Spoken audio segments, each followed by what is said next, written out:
যেখানে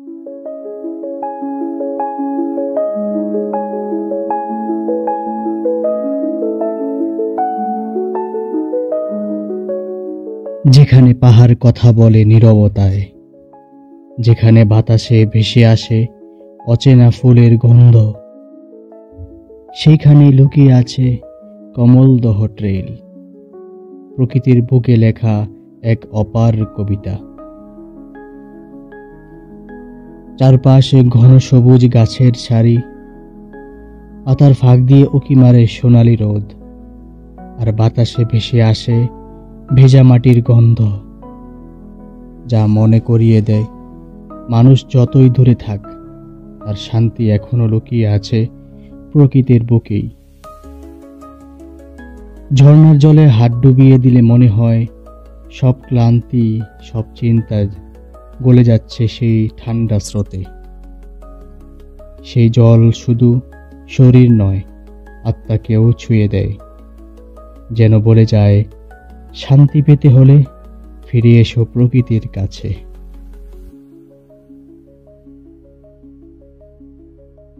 আসসালামু আলাইকুম ওয়া রাহমাতুল্লাহ, সবাইকে স্বাগতম। আমরা আজ এসেছি বাংলাদেশের এক অনন্য সৌন্দর্যময় ট্রেইল কমলদহে। এই ট্রেইলটি যেন প্রকৃতির বুকে এক বিস্ময়কর অভিযান। বাংলাদেশের যে কোনো প্রান্ত থেকে চট্টগ্রাম মিরসরাইয়ের বড় দারোগার হাট নেমে শুরু হবে ঝর্ণার যাত্রা। যখন প্রথমবার কমলদহ ট্রেইলের পাশে পা রাখলাম, তখনই চোখে পড়ে এক অবিশ্বাস্য দৃশ্য। চারপাশে শুধু নীল পাহাড়ের চূড়া, সারি সারি বৃক্ষমালা, হাওয়ার পরশে গাছের পাতাগুলো নিচে ওঠে, আর ঝর্ণার কোলাহল ঢেকে যায় সব কোলাহল।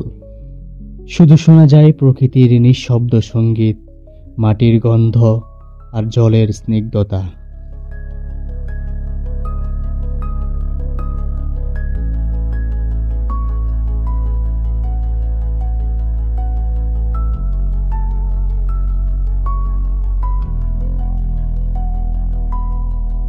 সবুজ ঘাসের সমতল ভূমি পার হয়ে কিছু দূর যেতেই প্রথমে দেখা মিলল রূপসী ঝর্ণা। নামের মতোই সে রূপসী, তার ঠান্ডা জলে প্রাণ জুড়িয়ে যায়। ঝর্ণা নয়, যেন আকাশের চোখ থেকে নেমে আসা নীল অশ্রুবিন্দু। সূর্যের আলো পড়ে যখন এই জলে, মনে হয় পৃথিবী যেন পরে নিয়েছে রূপার অলংকার। চারপাশে পাহাড়ের মৃদু ডাল, পাতার ফাঁকে আলো ছায়ার খেলা, আর ঝর্ণার ঠান্ডা কুয়াশায় মিশে থাকে এক অবর্ণনীয় প্রশান্তি। জলের শব্দে বাজে এক অচেনা ধ্বনি, যা শরীরের ক্লান্ত হৃদয়কে ছুঁয়ে দেয় অবধারিতভাবে। এই ঝর্ণাই কমলদহ ট্রেইলের প্রথম প্রেম। তার সৌন্দর্যই শুরু হয় এক দীর্ঘ যাত্রা। সে যেন প্রকৃতির মুখে হাসির মতো স্বচ্ছ, নির্মল আর মোহময়। তারপর উঠতে হয় পাহাড়ের বুকে। পাহাড়ের সেই অংশটা ছিল যেন একেবারে মৃত্যু প্রান্তর। নিচে তাকালে দেখা যায় অসীম গভীরতা, যেখানে এক পা ভুল হলেই শরীরটা মিলিয়ে যাবে অন্ধকার খাদে। আর সেই মুহূর্তে শুরু হলো জীবনের সবচেয়ে ভয়ঙ্কর আর রোমাঞ্চকর অধ্যায়, রশি ধরে ওঠা। পাহাড়ের গা বেয়ে রশি টেনে যখন উপরে উঠছি, তখন মনে হচ্ছে বুকের ভিতর হৃদয়টা যেন ঢাকের মতো বাজছে। প্রতিটি নিঃশ্বাস ভারী, প্রতিটি পদক্ষেপ এক একটি যুদ্ধ। অবশেষে যখন হাতের শেষ শক্তিটুকু দিয়ে উপরে উঠলাম, দেখি সেখানে অপেক্ষা করছে হাঁটু ভাঙ্গা ঝর্ণা। এই ঝর্ণার নিচের অংশটি গভীর হওয়ায় আমরা সেখানে জীবন ঝুঁকি নিয়ে নামিনি। তারপর আমরা চলে গেলাম পরবর্তী গন্তব্যের দিকে।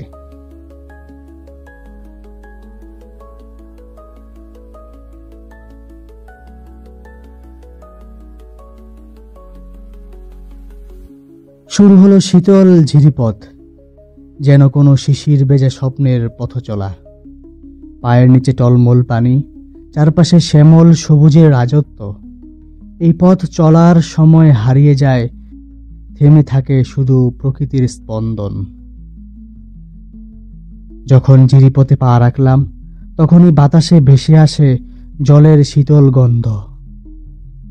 পাতার ফাঁক দিয়ে সূর্যের আলো ঝিলমিল করে জলের উপর, যেন পৃথিবীর বুকে ছড়িয়ে থাকা হাজারটা ছোট্ট রত্ন। পায়ের নিচে ঠান্ডা জল, তার উপর নরম শ্যাওলা ঢাকা পাথর। এক এক পা ফেলে মনে হয় তুমি কোনো স্বপ্নের দেশে হাঁটছ। চারপাশে পাখির কিচিরমিচির আর পাহাড়ের বুক থেকে নেমে আসা জলধারার সুর সব মিলিয়ে সৃষ্টি হয় এক অদ্ভুত সঙ্গীত, যা শুধু শোনা যায় না, অনুভব করা যায়।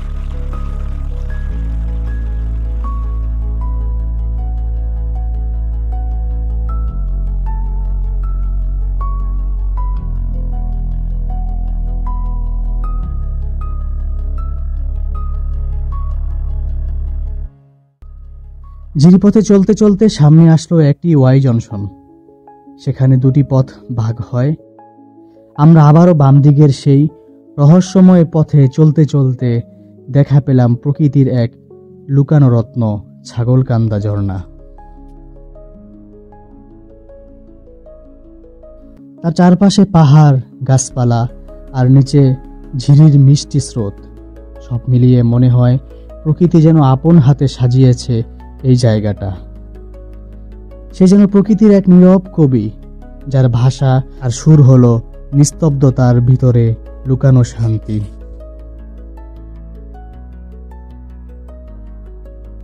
কমলদ্রো টেল তোমাকে শিখাবে সৌন্দর্য কখনো ঝাঁকজমক নয়, বরং নিস্তব্ধতার ভিতরেই লুকিয়ে থাকে জীবনের আসল সুর।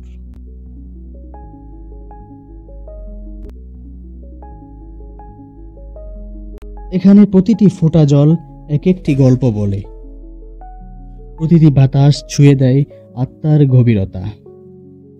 তুমি যদি প্রকৃতিকে ভালোবাসো, তবে একবারও হলেও এসো কমলদহ টেলে। এখানে তোমার আত্মা শান্ত হবে আর তোমার হৃদয়ে লিখবে নিজের এক নতুন কবিতা।